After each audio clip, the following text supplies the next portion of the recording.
এই খবর আসছে যে আপনি ছাত্রদের গুলি করার পর্যন্ত নির্দেশ দিয়েছেন। আপনি ছাত্রদের গুলি করার পর্যন্ত নির্দেশ দিয়েছেন।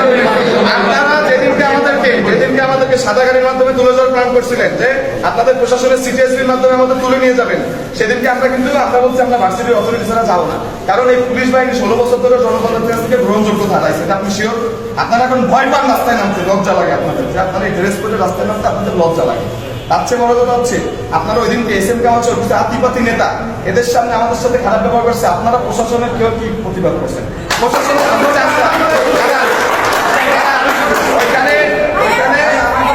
ওইখানে একজন সিনিয়র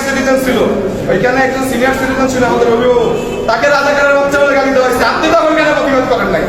আমি দাঁড়ান, আপনাদের প্রশাসন ছিল, দেখি আপনি একটু সামনে আসেন। লজ্জা করতেছে, সামনে আসেন, এখানে আসেন। প্রশাসনের চামচারা যারা আছেন এখানে ভবিষ্যতে থামাবে না, এটা তো আমরা মানতে পারি। আমরা ছাত্র জনতা মিলে আন্দোলন করছি 16 বছর ধরে। কোনো দল কিন্তু জনগণকে এক করে অভ্যুত্থান ঘটাইতে পারে না। আমরা ছাত্ররা জনগণকে এক করে অভ্যুত্থান ঘটাইছি, এবং সেই ক্ষেত্রে আপনাদের প্রশাসনের ভূমিকা আমরা জানি।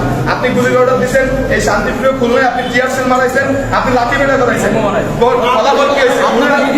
খুলনা ছাত্র সমাজ ব্যানারে আপনারা দুষ্কৃতিকারীদের সুযোগ করে দিচ্ছেন, যে দুষ্কৃতিকারীরা আপনাদের সদস্যরাই মারছে, ওখানে কোনো ছাত্র সমাজ বানা নেই, আপনারা সুযোগ করে দিচ্ছেন। আপনারা এত বড় পড়াশোনা করে যান, আপনারা বুঝেন না দেশের মানুষের জন্য কর্তব্য কি। স্বরাষ্ট্র মন্ত্রণালয়ের আন্ডারে আপনারা থাকেন, আপনারা শুধু নির্দেশ পালন করছেন, আপনারা কুকুরের মতো নির্দেশ পালন করছেন। একটা রুটি দিচ্ছে, আপনারা রুটি কুকুরের মতো এভাবে খাইছেন। আপনাদের এই পুরো প্রশাসন, ক্যাম্পাসে যারা আছে, খুলনায় যারা আছে, আমরা এই পুরো প্রশাসন বদলি করবেন, নতুন প্রশাসনের সাথে আমরা মিটিং করবো, এছাড়া আমরা কোনো মিটিং করবো না।